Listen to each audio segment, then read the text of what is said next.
कहते हैं कितनी चिड़िया उड़े आकाश, फिर करे धरती की आस। चिड़िया आकाश में कितना भी उड़ ले, उसे धरती पर आना ही पड़ता है। बड़े आश्चर्य की बात है कि तुर्की ने भारत में हुए नक्सली हमले पर चिंता व्यक्त की। आपने बिल्कुल सही सुना, मैंने तुर्की ही कहा। अब आप सोचेंगे कि हाल फिलहाल में दुश्मनी निभा रहे तुर्की में ये हृदय परिवर्तन कैसे आ गया। अर्दोगन जो कि आर्टिकल 370 के हटने के बाद से ही जितना ज्यादा पाकिस्तान न उछल रहा था, अर्दोगन उछल रहे थे। यूएन में तो कश्मीर कश्मीर का रट्टा मारते उनका मुंह नहीं थक रहा था। फिर ऐसा क्या हो गया कि तुर्की भारत के लिए अच्छी अच्छी बातें करने लगा। पहले ये जानिए कि तुर्की ने क्या कहा। भारत के 22 जवान छत्तीसगढ़ में नक्सली हमले में हताहत हो गए, जिसके लिए तुर्की ने अपना दुख व्यक्त करते हुए ये कहा कि हमें यह सुनकर बहुत दुख हुआ और हम ऐसे हमले की निंदा करते हैं और जल्द कामना करते हैं कि जो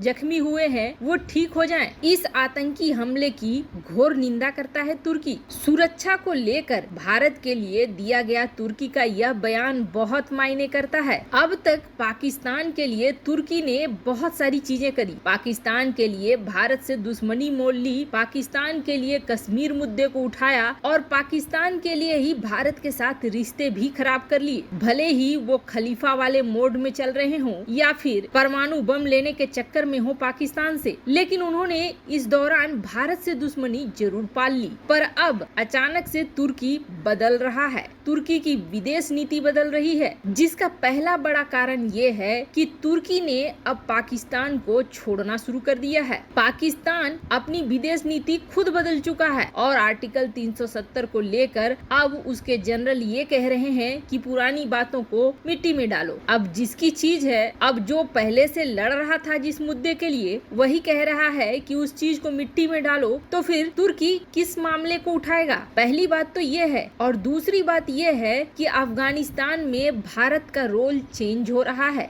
दुनिया में बड़ी तेजी से भारत आगे बढ़ता चला जा रहा है। ऐसे में तुर्की को अब ये लग रहा है कि भारत के साथ रिश्ते खराब करने का मतलब है आने वाले समय में तुर्की के लिए बड़ी मुसीबतें मोल लेना। भारत जिस तरीके से हर बड़े संगठन में घुस रहा है और उसका रुतबा दिन प्रतिदिन बढ़ता जा रहा है, ऐसे में भारत से दुश्मनी मोल नहीं लेना चाहेगा। पर एक बात और, अब जो बयान आया है उसे सुनकर इमरान खान को धक्का जरूर लगेगा, क्योंकि तुर्की का ये मानना है कि कश्मीर पाकिस्तान और भारत के बीच का मुद्दा है और वो इसे अपनी शर्तों पर हल कर लेंगे। वहीं भारत का कहना है कि कश्मीर में क्या चल रहा है और भारत उसे किस तरीके से हैंडल कर रहा है, यह किसी से छिपा नहीं है, ये पूरी दुनिया जानती है। वैसे आपको बता दें, प्रेस में आकर बयानबाजी तो अर्दोगन चीन के लिए भी कर देते हैं उइगर मुसलमानों के मामले में, लेकिन अब उन्हीं उइगर मुसलमानों को डिपोर्ट किया जाएगा चीन, क्योंकि तुर्की और चीन के बीच इस तरह के डील फाइनल हो चुके हैं। तो बयानबाजी अलग चीज होती है और कूटनीति बिल्कुल ही अलग चीज होती है। तुर्की के इस बयान को जो उसने भारत के लिए दिया है, भारत की कई मीडिया हाउस ने जोर शोर से प्रकाशित किया है। वैसे आपको क्या लगता है, क्या पाकिस्तान को धोखा देकर तुर्की कभी भारत का हो सकता है? कमेंट कर अपनी राय जरूर बताएं। जल्द मिलते हैं अगले वीडियो में नई खबर के साथ। जियोपॉलिटिक्स में न दोस्त होता है न दुश्मन होता है। अब तुर्की ने पाकिस्तान का साथ छोड़ दिया और बिल्कुल बीच मझधार में लाकर छोड़ दिया।